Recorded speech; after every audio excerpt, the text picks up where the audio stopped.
दुनिया की तमाम छोटी और बड़ी खबरों के लिए हमारे चैनल को सब्सक्राइब करना न भूलें और बेल का बटन जरूर दबाएं। मैं साहल कुरैशी इस वक्त खड़ा हूं अहमदाबाद के सरदार पटेल रिंग रोड पर। दोस्तों ये ब्रिज आप देख सकते हैं, सरदार पटेल रिंग रोड पर ये ब्रिज बन रहा था। ये ब्रिज यहां से नरीमनपुरा की ओर जाता है। ये ब्रिज कल रात अचानक गिर गया। निर्माणाधीन ब्रिज है, काम चल रहा है और ये ब्रिज आप देख सकते हैं किस तरीके से गिर चुका है। ये तो गनीमत है कि यहाँ पर रात का वक्त था, कुछ जो यहाँ के जो मजदूर हैं वो ब्रिज के ऊपर उस तरफ काम कर रहे थे। आप सोचिए अगर काम करके वो लोग अगर यहाँ सो रहे होते, बैठे होते तो बड़ी जानहानि यहाँ पर हो सकती थी। कोई जानहानि यहाँ पर नहीं हुई है, लेकिन सवाल कई खड़े हो रहे हैं दोस्तों, क्योंकि गुजरात में 2022 में विधानसभा के चुनाव हैं। हमने देखा था कि जो वीएस हॉस्पिटल था जिसको एसवीपी नाम दिया गया, इलेक्शन की वजह से जल्दबाजी में उस अस्पताल का ओपनिंग करवा दिया था प्रधानमंत्री नरेंद्र मोदी ने, ताकि वोट लिया जा सके। क्या यही ऐसा ही एक मामला है कि जल्दबाजी में ब्रिज बनाने की कोशिश की गई कि जल्द से जल्द जो है वो ब्रिज बना दिया जाए, इसकी ओपनिंग कर दी जाए? क्योंकि मोदी का हमेशा ये रहता है कि मान लीजिए उत्तर प्रदेश में चुनाव है 2022 में, अगले साल की शुरुआत में उत्तर प्रदेश में चुनाव है। जब वहाँ पर चुनाव का जो प्रक्रिया जो होती है, जब कैंपेनिंग की जो प्रक्रिया होती है, जब वो थम जाती है, चुनाव प्रचार जब थम जाता है, तो मोदी जी हमेशा यही करते हैं कि अगर उत्तर प्रदेश में चुनाव प्रचार थम गया तो वो गुजरात चले जाएंगे, बिहार चले जाएंगे, वहाँ पर ब्रिज की ओपनिंग कर देंगे, ताकि गोदी मीडिया तमाम जो है वो दिखाने लगे उन चीज़ों को कि देखिए गुजरात में कितना विकास हुआ है और उसका असर जो है उत्तर प्रदेश के मतदाताओं पर पड़ने लगे। ये काम हमारे मीडिया, गोदी मीडिया के लोग करते रहते हैं और प्रधानमंत्री नरेंद्र मोदी इसके लिए मशहूर भी हैं, माहिर भी हैं ब्रांडिंग के लिए।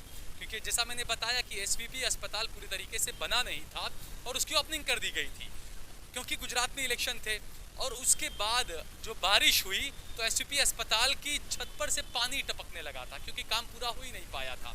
तो ऐसे इस ब्रिज के बारे में भी कहा जा सकता है कि क्या यही वजह है, क्योंकि आप देख सकते हैं ब्रिज बन रहा है। ऐसा नहीं है कि भाई 30 साल पुराना, 50 साल पुराना कोई ब्रिज हो वो ढह गया हो।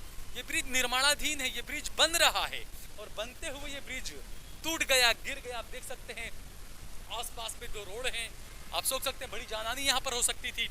और इस रोड के बारे में कहा जाता है कि ये जो फ्लाईओवर है ये तकरीबन 78.47 करोड़ रुपए के खर्च से बन रहा था। तकरीबन 80 करोड़ आप मान के चलिए, तकरीबन 80 करोड़ के आसपास का खर्च इसमें होना था। ये ब्रिज उस फ्लाईओवर उस खर्च से बन रहा था और इसका जो निर्माण के काम का जो टेंडर है वो रणजीत बिल्डकॉन को दिया गया था।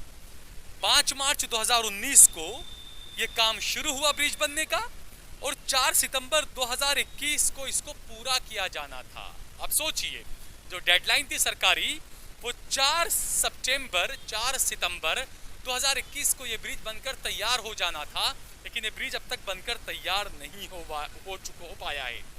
इसका काम पूरा नहीं हुआ है और कहा गया कि कुछ और महीने इसके काम पूरे होने में लगेंगे।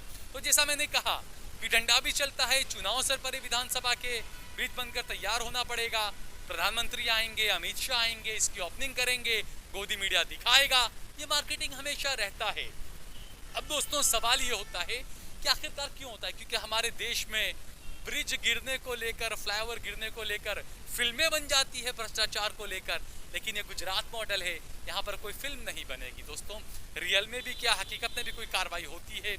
ये जो कंपनी है रणजीत बिल्डकॉन लिमिटेड, ये रणजीत बिल्डकॉन के खिलाफ क्या कोई कार्रवाई होगी, ये बड़ा सवाल है।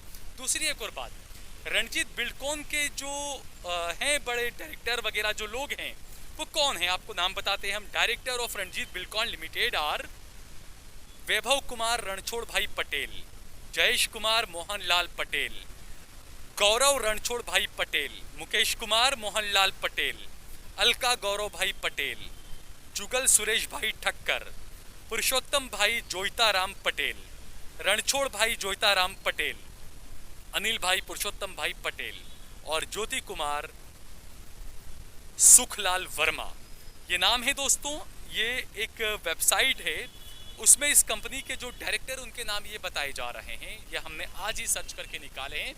हो सकता है इसमें से कुछ लोगों ने इस्तीफा दे दिया हो कंपनी से, कुछ नए डायरेक्टर भी आ गए हों, ये भी हो सकता है। लेकिन फिलहाल ये सवाल क्योंकि ये बताया जा रहा है कि शायद महसाणा की कोई कंपनी है इसका रजिस्टर्ड ऑफिस महसाणा में है। ये जो पटेल बिरादरी, पुरुषोत्तम भाई पटेल, ये सारे पटेल हैं, ये कौन है ये पटेल? क्या रणछोड़ भाई पटेल, मोहनलाल पटेल, अलका पटेल, जयशंकर मोहनलाल पटेल, जोगिताराम पटेल, ये तमाम ये किस लॉबी के लोग हैं? कौन है ये लोग? क्योंकि ये कंपनी है, इसका फेसबुक पेज जो है रणजीत बिल्डकॉन लिमिटेड, उसके फेसबुक पेज पर कुछ पोस्ट इस तरह के हैं पुराने, नो कॉम्प्रोमाइज इन क्वालिटी। ये फेसबुक पेज पर ये कंपनी का एक स्टेटस लिखा हुआ है कंपनी ने, नो कॉम्प्रोमाइज इन क्वालिटी। जब ये कंपनी फेसबुक पर जो दावा कर रही है कि हम क्वालिटी में कॉम्प्रोमाइज नहीं करते हैं, तो फिर ये ब्रिज गिर कैसे गया? 2011 का ये पोस्ट है दोस्तों, 2011 की इस पोस्ट में ये बात कही गई है। इसके अलावा ये भी है दोस्तों कि इस कंपनी को गुजरात में कई और जगहों पर भी ठेके मिले हुए हैं इस तरह के फ्लाईओवर्स और सड़कें बनाने के। क्या ऐसी कंपनी को ब्लैकलिस्ट नहीं किया जाना चाहिए कि जो ब्रिज बना ही नहीं, बनने से पहले ये ब्रिज टूट गया, धराशायी हो गया, कितना खर्चा इसमें था, कितनी लागत इसमें आएगी, तो आखिरकार ये ब्रिज टूटा क्यों? इसका जवाब कौन देगा? क्या इसमें बिल्कुल घटिया क्वालिटी का माल इस्तेमाल किया गया था? क्या इसलिए ब्रिज गिरा है? या फिर क्या जैसा मैंने बताया कि गुजरात चुनाव की जल्दबाजी को लेकर क्या ये ब्रिज बनाया गया? क्या इस वजह से ये फ्लाईओवर टूट गया? ये जांच का विषय है दोस्तों। लेकिन हैरानी की बात है, एक ब्रिज टूट जाता है, जैसा मैंने बताया कि हमारे देश में ब्रिज टूटने को लेकर, भ्रष्टाचार को लेकर कई बड़ी बड़ी फिल्में बन जाती है, सुपर डुपर हिट हो जाती है, लेकिन हकीकत में गुजरात मॉडल जो बताया गया वहाँ पर ऐसा ब्रिज गिरता है।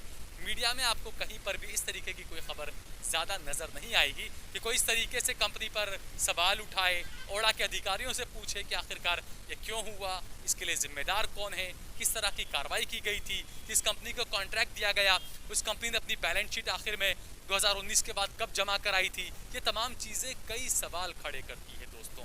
इस खबर को ज़्यादा से ज़्यादा शेयर करिए।